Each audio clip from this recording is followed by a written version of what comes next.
El Grupo Multimedia de Comunicación La Cerca tiene hoy la oportunidad de conversar unos minutos con el director de la oficina de la Organización Internacional del Trabajo aquí en España, Joaquín Nieto, a quien le damos la bienvenida y de primera mano pues le agradezco estos minutos que comparte con todos nosotros. Bueno, gracias a ustedes por la entrevista.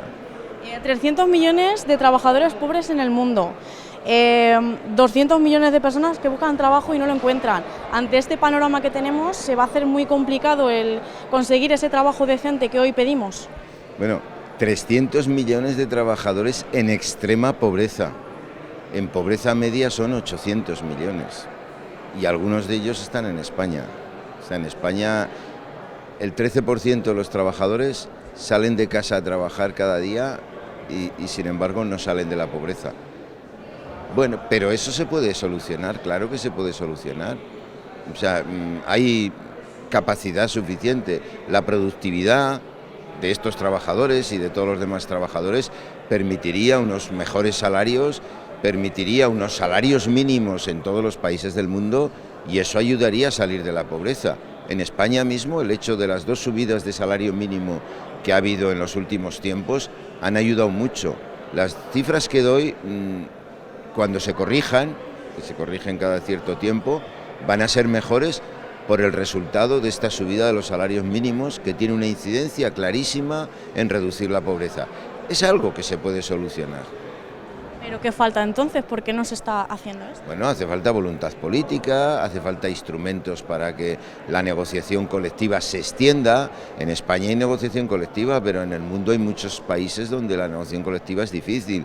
Tiene que funcionar la libertad sindical, tiene que haber sindicatos fuertes, organizaciones empresariales bien amplias y bien representativas, que discutan, se pongan de acuerdo y hagan convenios donde haya unos salarios dignos. El Estado tiene que promover una protección social y una inclusión. En fin, se tiene que acabar con la discriminación, particularmente con la discriminación de las mujeres y la brecha salarial de las mujeres.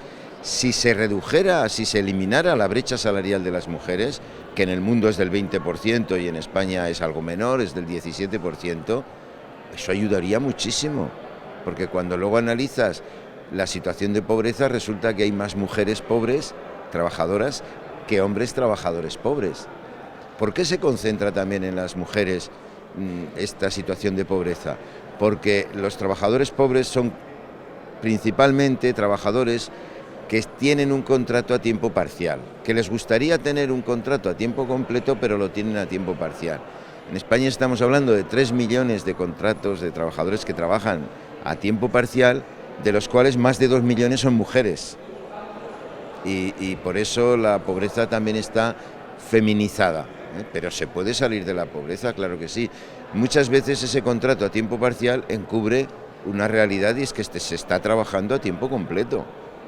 Y otras veces hay quien tiene que encadenar trabajos a tiempo parcial cuando, organizando mejor las cosas, esa persona podría estar trabajando en un contrato a tiempo completo.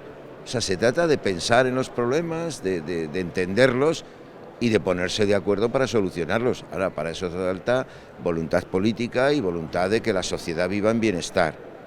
Y hace falta que haya una recuperación social, porque todavía está la sociedad muy dañada de la crisis. Pero hay recuperación económica. ¿Por qué no hay recuperación social al mismo nivel que la recuperación económica? Esa es la pregunta que hay que hacerse y a la que hay que responder. España, el tercer país de Europa con más trabajadores pobres. Todas estas cuestiones de las que usted me hablaba, no sé en qué medidas se han trabajado para que esté el país situado en este puesto. Que no se habían trabajado, al contrario, que muchas de las medidas que se habían adoptado en los peores tiempos de la crisis, medidas de austeridad, que toda esa proliferación de los contratos a tiempo parcial, que el que se mantenga la temporalidad tan elevada en los trabajos como sucede en España, que hace que uno tenga un trabajo pero lo pierde y mucha rotación laboral, todo eso no ayuda. Solo en los últimos tiempos se han empezado a adoptar algunas medidas. Ya he dicho antes, la subida del salario mínimo, 2 veces se ha subido el salario mínimo, ahora hay un plan de acción para que los contratos que indebidamente son a tiempo parcial sean a tiempo completo y los que indebidamente son temporales sean por tiempo indefinido. Bueno, si estas acciones triunfan, pues sí que se va a mejorar la situación y va a caer la pobreza. España está obligada a reducir la pobreza en un 50%, según establecen los Objetivos de Desarrollo Sostenible de Naciones Unidas, que se adoptaron en 2015. Y España tendrá que rendir cuentas al sistema de Naciones Unidas sobre cómo está cumpliendo ese objetivo. Y organismos como la OIT, que somos una agencia del sistema de Naciones Unidas, y otros organismos de Naciones Unidas, estamos para ayudarles. Estamos para ayudar al Gobierno de España, a las empresas y a las asociaciones empresariales, a los sindicatos, para alcanzar este objetivo. Tenemos ideas, tenemos recomendaciones. Claro que se puede conseguir reducir la pobreza al 50% y más. A pesar de esta situación de ralentización, de desaceleración económica. Bueno, eso podría entorpecer las cosas. Es preocupante. Es verdad que hay una situación de ralentización, usted lo ha dicho muy bien. Y eso, si desembocara en una crisis económica, primero una recesión y luego una crisis económica, sería más difícil, porque cuando hay una situación de crisis siempre sufren los mismos. Siempre las recetas de solución van a cargar con los mismos. Bueno, no siempre. En la crisis mundial que se ha vivido en la última década, hubo dos maneras de responder a la crisis. La crisis golpeó muy duramente a Estados Unidos, igual que a Europa, pero mientras que Estados Unidos respondió con lo que se llaman políticas anticíclicas, Europa respondió no solo con austeridad, sino con una austeridad extrema. Y eso no ha tenido consecuencias buenas, al menos en los países del sur de Europa, en Portugal, en España, en Grecia, que ha sido un desastre, y en Italia no ha tenido buenas consecuencias.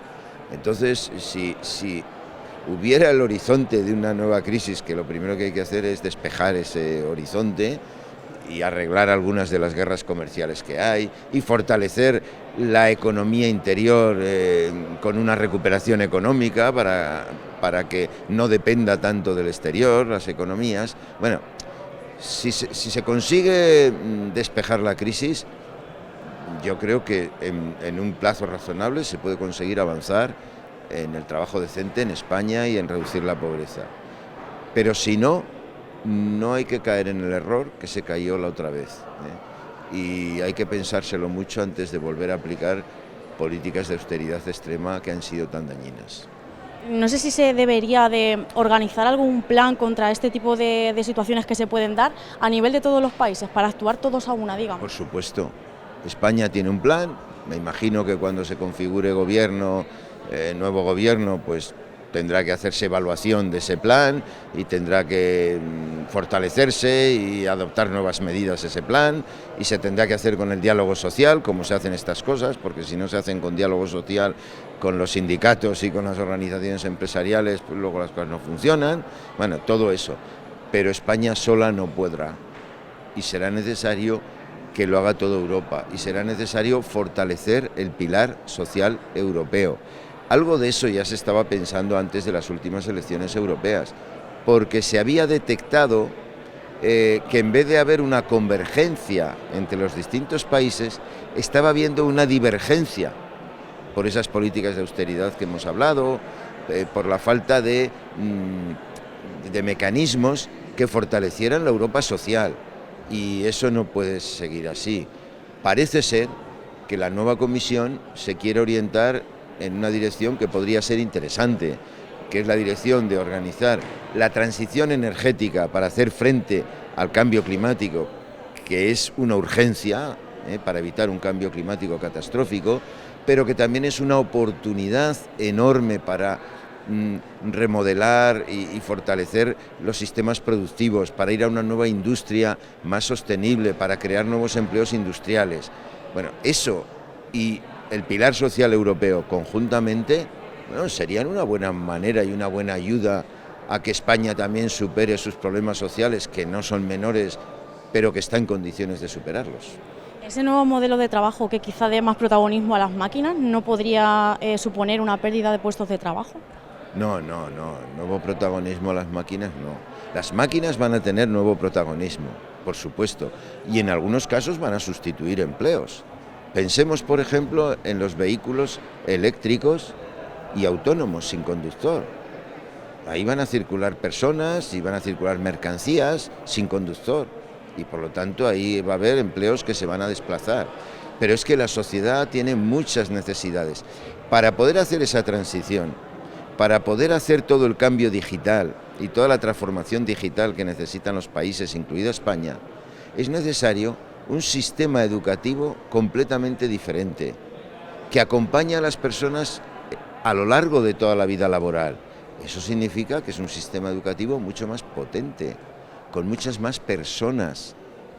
E incluso los cambios dentro del sistema educativo, claro que una conferencia magistral se podrá dar por vídeo y eso sustituirá a tantas personas que van por ahí dando conferencias. Yo mismo, una de mis actividades es dar conferencias como la que daba hoy aquí. Claro que una buena conferencia en vídeo puede estar bien, pero la educación no es solo conferencias. Hay un trabajo cercano a las alumnas, a los alumnos, a los mayores que estén estudiando, que es un trabajo de tutoría que requiere no menos personas, sino más personas y mejor preparadas. Habrá nuevos empleos en la educación, en los cuidados. El mundo de los cuidados va a cambiar y todo el cambio tecnológico que está habiendo va a ayudar al cambio en los cuidados. Y los cuidados van a necesitar muchísimas más personas. Para empezar, porque hay que reducir los cuidados que ahora son no remunerados, y hay que empezar a considerarlos y a remunerarlos. Porque ¿por qué hay tantos cuidados no remunerados? Porque los hacen principalmente las mujeres. Pero las mujeres han dicho basta. Han dicho que hay que repartir los cuidados no remunerados, que ellas quieren estar en el trabajo asalariado también, o que quieren ser emprendedoras y que por lo tanto van a estar en el mercado de trabajo y que los trabajos de cuidados se necesitará repartirlos y los no remunerados se necesitará reducirlos y tendrá que haber servicios de cuidados. ¿Cuánta gente va a hacer falta? ¿Cuántas personas van a hacer falta? Profesionales para atender los servicios de cuidados, para atender a nuestros mayores que afortunadamente viven cada vez más años.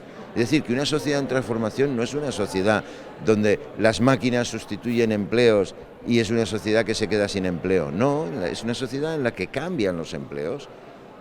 Cada vez que ha habido una revolución industrial, ha habido más empleos. Hoy en el mundo hay 3.300 millones de trabajadores, nunca ha habido tantos. Es verdad que 200 millones buscan un empleo y no lo encuentran, y que hay una tasa de paro estructural cercana al 5%, que es muy indeseable. Claro, visto desde España, una tasa del 5% parece deseable, pero a nivel mundial el 5% de desempleo resulta preocupante. Pero, en fin, no creo tanto que esté en peligro el número de trabajadores como que esté en peligro que la transición no se haga bien y cientos de millones de trabajadores se queden en la cuneta. Y eso sí que representaría un peligro, porque en ese caso la convivencia no sería posible y si la convivencia no es posible, la paz tampoco. Y para eso estamos. La OIT nació hace 100 años, nació con el Tratado de Versalles y nació sobre una idea muy sencilla, muy clara, muy contundente, que no puede haber paz mundial sin justicia social. De eso se trata, de que la justicia social viva también en nuestro tiempo y viva en esa transición, en esa transformación que está conociendo el mundo. Y eso lo tiene que hacer desde la propia sociedad. La OIT es una organización tripartita. En la OIT no estamos solo gobiernos, empresarios, sindicatos, y de manera tripartita esa institución intenta resolver las cuestiones. De eso se trata, de que las soluciones las busque también la propia sociedad.